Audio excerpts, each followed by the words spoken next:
YouTube, what is up? For the first time in like maybe more than 6 months, James, MTG Biggie here, and I decided to crawl out from whatever rock I've been hiding under today because I feel like it would be a shame if I didn't on a day like today.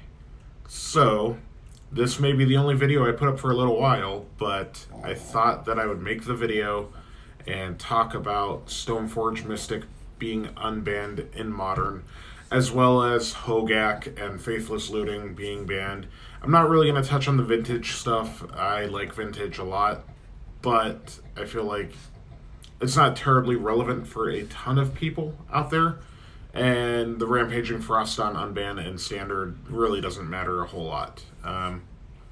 But what I do want to talk about briefly, we'll touch on Hogaak, Faithless looting. Modern's been a format that I have not played in like 6 months at least.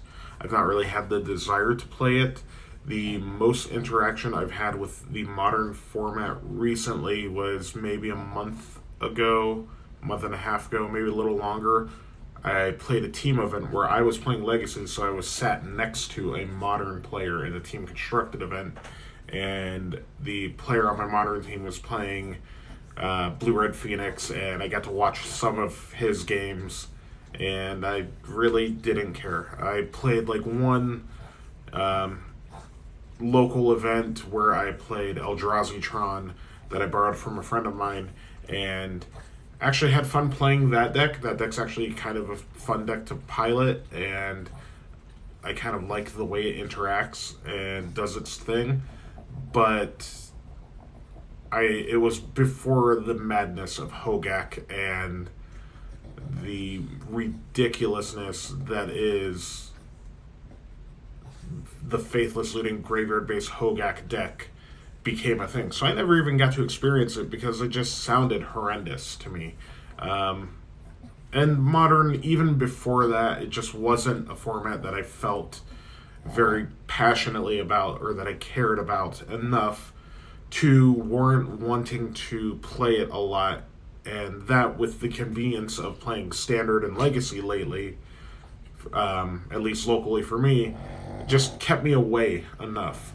I did start brewing around with some stuff before this announcement. I was playing around with some Death and Taxes stuff, which I still don't think is great in Modern or viable. But now that Hogaak is gone and I got to skip that entire portion, and more importantly than Hogaak, I think Faithless looting being gone, because honestly, that card has been problematic for years, maybe. At the very least, the last 2 years, if not longer. The card is too good for Modern. It's too powerful. It does too much. It streamlines too many decks and makes them function too efficiently and too fastly, while also like undoing mulligans, and it just makes consistency way too high for these decks that are trying to do really degenerate graveyard things. And I'm glad it's gone. I'm glad Hogaak's gone. But that's not what I do. That's not what I'm here for. I am here for Stoneforge Mystic, which we have been calling for unbans of that card for personally for the last year at least for me, and if not longer. I'm still on board with free Splinter Twin too. Unbanning Splinter Twin I think would be great, but that's just me maybe. But Stoneforge Mystic. Now, I know that I am the Death and Taxes guy. I am known by all my friends and all the local players here, as the dude that plays Death and Taxes whenever possible in whatever format possible. And my morning went as such. I had a friend come over and spend some time with me, a girl I've been seeing or whatever, come by and hang out with me this morning. And as we're hanging out or whatever, I open my phone and I come across a link to the announcement on Facebook. And I see it, and I just think to myself, wow, they did it. They really did it. And then no less than 5 minutes after I see this announcement, I start getting Facebook messages from friends of mine who play Magic who are asking me what I think about it, what decks I think are going to be viable using Stoneforge Mystic, what sort of shell I think the Mystic fits into, and then asking if I had extra Stoneforge Mystics to lend out to my friends and stuff like that. Because everybody around here knows that I have Death and Taxes built for Legacy, and I have almost enough Death and Taxes pieces to build an entire second copy of the deck. So people just assume I have extras laying around. And unfortunately, Stoneforge is not a card I have extra of. I just have my playset for Legacy, now for Modern, apparently. That being said, I don't think Death and Taxes is going to be where Stoneforge ends up. I think that deck relies too much on the Leonin Arbiter Ghost Quarter interaction, the function, and I don't think you could play that alongside Stoneforge Mystic with any sort of reliability on either of those synergies. And it's definitely a huge non-bow. And I think Death and Taxes needs the land destruction and mana disruption more than it needs a win condition like Stoneforge in Modern. And that's just because the lack of wasteland in the format. If we had wasteland, we could cut the Arbiter altogether, not worry about having to play Ghost Quarters and building your own wasteland or whatever, and we could just jam 4 Stoneforge and all the relevant equipment into the deck and call it a day. But unfortunately, in Modern, we don't have access to something like Wasteland, and it's probably for the better, but it just means that you can't play Death and Taxes the same way that you do in Legacy. You have to build around Thalia with pieces like Leonin Arbiter and Ghost Quarter and rely on that, and Stoneforge just really doesn't fit into that plan, unfortunately.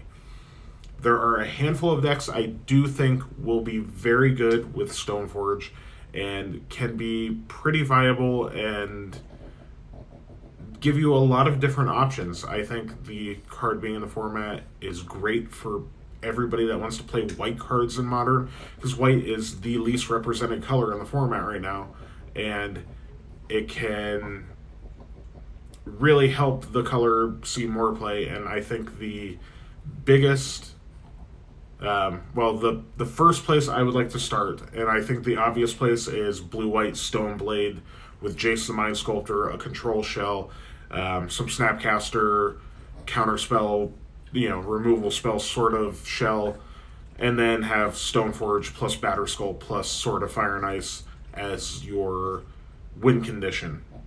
Which is fine, that's great, that's the obvious place to start, and I'm probably going to be doing some of that at some point. I want to start with a black-white build based around a deck in Legacy called Dead Guy Ale, where you play disruptive black cards and efficient threats that carry equipment well. So where I want to start is with Dark Confidant, Stoneforge Mystic, your equipment, Lingering Souls, maybe Bitter Blossom as the shell of your threats, maybe even up to something like a Gurmag Angler as a big threat, a big haymaker, and then just a bunch of things like Thought Seizes and Fatal Pushes and Path to Exiles and Inquisition of Kozilek, like a bunch of discard spells, even like Tide Hollow Sculler in there as an additional threat and an additional 2-drop that you could play around with. And I think something like that could be very viable, even getting to play into more of a tokens thing, maybe going all the way up to like 4-drop Elspeth. I think if we're playing Dark Confidant as a card advantage engine for a deck like this, which is something it needs in black and white, that you don't want to go up to 6-drop Elspeth, although there's a world where you're not playing Bob, that you can play that and have the equipment package and it works very well together. I think that's somewhere I'm going to want to be first. I'm going to want to try it out. I'm going to want to brew and test with it and see if I can make it work. Beyond that, another home for Stoneforge that I'm probably not going to mess with because I'm not into the deck that much. It's not my style. But is a deck like Affinity. I think if Affinity were to splash white instead of red, like it generally does a lot of the time, and play Stoneforge Mystic as a 3 to 4 of at least, and then you get to play a Batter Skull and maybe Sword of Fire and Ice. But really, what it's there for is you get to reliably get your cranial plating. It's just a 2-drop threat in itself, and it tutors your plating, so you have the consistency of always drawing your plating.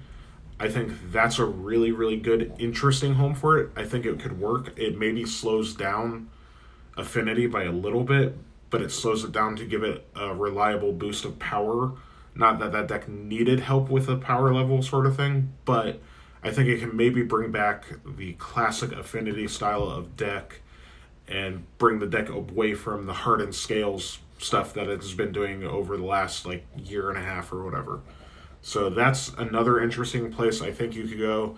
My friend Dave, I'd be remiss if I didn't mention how he really wants to incorporate Stoneforge with some Eldrazi synergy, either if it's an Eldrazi Tron sort of build with white for Stoneforge, or I think more like a black and white taxes, like black-white Eldrazi taxes with Stoneforge, which is probably where it fits in better. He always tries to play Eldrazi no matter what. He's a huge fan of Matter Reshaper and Thought-Knot Seer and all those gems. So like I think a black-white build possibly works. Another thing I forgot to mention about the Dead Guy Ale build is you get access to good Lilianas, and you get good sideboard cards like Plague Engineer and stuff like that. So that's where my mind is, and I keep going back to that. But so maybe Black-White Eldrazi Taxes is a way that you could do it without having to lean on the Leonin Arbiter package. Other than that, there's, all sorts of ideas floating around in my head for like Abzan or Mardu or even like Naya builds that you could play around with it. And what it does is what's exciting about this and what this is doing, it's starting to spawn and breed creativity into the format, and it really is an interesting place to be in. And I think it makes Modern interesting again, if not good. I can't say the format's good until you play it. You can't say that it's improved or better until you actually try the format. But I think the amount of brewing that I'm going to get to do with one of my favorite cards ever is going to be really, really fun. And for that, I am super excited and super pumped. I've got my set. If you did not own a set of Stoneforges before this, I am sorry. They're now like creeping up on $100 each, at least for the GP promo ones that I have. I think the regular non-foil ones are still creeping up into the $60, $70 range, which is unfortunate, but maybe this gives them a reason to reprint it, to basically have the option to print money and sell packs, because Wizards of the Coast is always going to do that when possible. But either way, I would be really, really, really bummed out if I missed the opportunity to make a video here about the unbanning of Stoneforge. I don't know that this is going to be a return, because I have a lot going on in my life. I've actually enjoyed my break from YouTube. I do miss things about it. I miss the community. I miss you guys in the comment section and my subscribers that have stuck around. I lost a bunch of you from just being absent, and I get it. It makes sense. But, yeah. At the very least, I'm back to talk about Stoneforge for sure. And maybe if the format warps or changes or breaks because of Stoneforge, maybe I'll be back to talk about that too.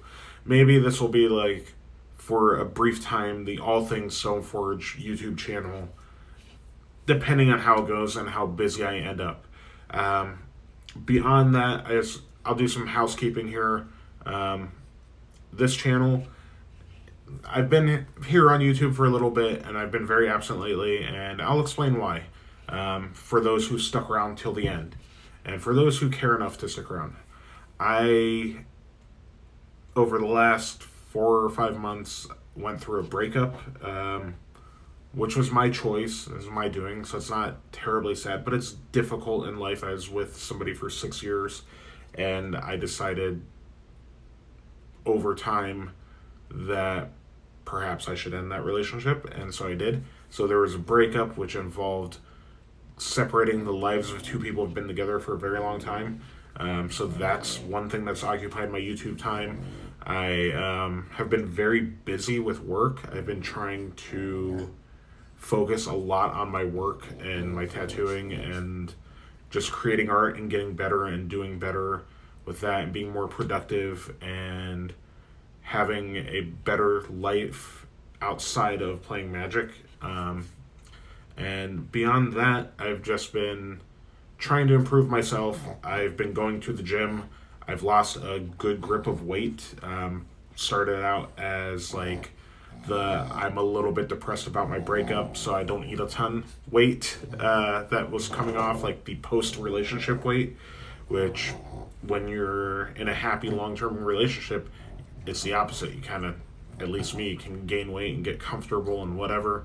And so I realized I was losing weight after the breakup, and I decided to take advantage of it and start going to the gym. I don't know if you guys could tell since last time I've posted a video. Who knows? Go watch a video from a year ago, and maybe there's a difference. But other than that, like, it's just been go, go, go for me. I've been playing Magic still. I've been playing a bunch of Standard. I liked the Standard format for a while. It's getting a little bit stale. Like, I enjoyed it right after M20, and I enjoyed it right after War of the Spark. But, you know, after a set's been out for a little bit, and the format kind of doesn't get solved, but, like, all the decks are there and present. And for me, if I don't really find a deck that I enjoy and connect with a lot, and enjoy piloting, enjoy playing, and enjoy, like, the way the lines of play it provides and stuff like that, and I don't, like, personally identify with the deck, I don't really care for a format too much. So I've been a little bit stale on Standard. Last deck I played was the blue-red Ral combo deck, because it's super sweet, but it's pretty bad. It's not a good deck, but I enjoyed playing it, so I played it for a good handful of weeks. And I've been playing Legacy. A buddy of mine and myself have been going a couple times, taking a 3-hour road trip to play Legacy in Eternal Weekend Trials, and a bunch of my other friends are just getting into the format a little bit more because we're going to Grand Prix Atlanta in September, coming up very soon. So that's another thing going on for me. And if you are going to be in Atlanta at the Grand Prix in September and you would like to say what's up, hang out, meet up, whatever, I'll be there with a bunch of my friends, and it would be super cool to meet anybody that's watched any of these videos at any time. I apologize for the quality of this. I'm filming on my iPhone. I don't really have a setup to film anymore here at my house, and so I'm just like in the corner, you know, at a desk with my iPhone propped up, and some terrible lighting or whatever. But yeah, that's it. That's all I've been going through. But I had to come back and say, you know, what's up to everybody and talk about Stoneforge for a minute, because it's super exciting to me, and I'm really, really looking forward to playing around with it. If there is anything I missed or any ideas that you guys have for Stoneforge Mystic in Modern, or just your feelings about it being unleashed into Modern, or your feelings about Hogaak and Faithless looting going and getting the axe finally, let me know. Hit me up in the comments down below. I'll still try to interact with the comment section. My comment sections have not been active because my videos have not been current or relevant or anything. So I love talking to you guys. Either way, if you are a subscriber here, or you've been lingering around waiting for another video here, and you're looking for more content, there's plenty of other YouTubers out there making incredible content. So search out some of those guys and girls and people, and you know, give them your subscriptions and your Twitter follows and all that, and keep the community going, even if I'm not a huge part of it. Yeah, it's worthwhile. But that's all I've got. Until next time, we'll see.